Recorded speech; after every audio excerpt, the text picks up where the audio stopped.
বিসমিল্লাহির রহমানির রহিম। আজকে 2 লেবু দিছি তোমাকে, শাক, আলহামদুলিল্লাহ। ভর্তা, ডাল, এখন লাউ তরকারি আছে।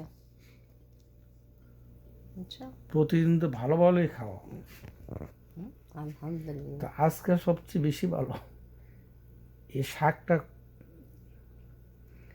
আমেরিকান শাক, পালং শাকও আছে আর ওই শাক মিক্স করতে দিছি। আমেরিকান শাকও আছে না?